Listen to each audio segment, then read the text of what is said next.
Apart from all the countries ఎలా అయితే France అవుట్స్టాండింగ్గా ఉంటుంది అంటే ఏ కంట్రీలో లేనిది ఫ్రాన్స్లో అప్రెంటిస్షిప్ అండ్ ఆల్టర్నెన్స్ అంటారు. సో అది ఉందన్నమాట. ఫర్ ఎగ్జాంపుల్ ఇప్పుడు మనకి ఎట్లయితే జాబ్స్లో ఇంటర్న్షిప్, పార్ట్ టైం, ఇంకా ఫుల్ టైం ఉంటుందో అట్లానే అప్రెంటిస్షిప్ అనేది ఒకటి ఉంటుంది. సో ఓన్లీ ఫ్రాన్స్ మాత్రమే అప్రెంటిస్షిప్ ఇస్తుందన్నమాట. అప్రెంటిస్షిప్కి ఉన్న బెనిఫిట్ ఏంటంటే ఇది ఒక వర్క్ స్టడీ జాబ్ అనమాట.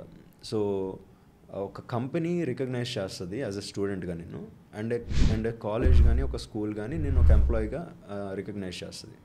సో ఈ రెండు కొలాబరేషన్తో ఉంటాయి అన్నమాట. నీ అటెండెన్స్ నీకు క్లాస్లో ఉన్నప్పుడు ప్లస్ ఎంప్లాయీ అటెండెన్స్ పడతాయి.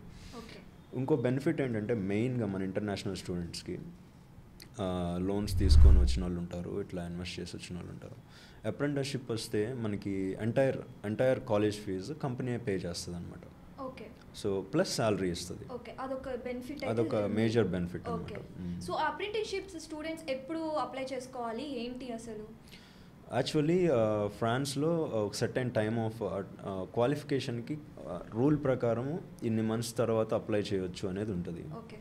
దానికి మామూలుగా రూల్స్ ప్రకారం అయితే ఒక 12 months తర్వాత మనం జాబ్స్కి అప్లై చేయొచ్చు. సో అప్రెంటిస్షిప్ అప్లై చేసేటప్పుడు సో లైక్ క్రెడిట్స్ కానీ ఏమైనా పర్సంటేజ్ అవేమైనా చూస్తారా? పర్టికులర్గా నేను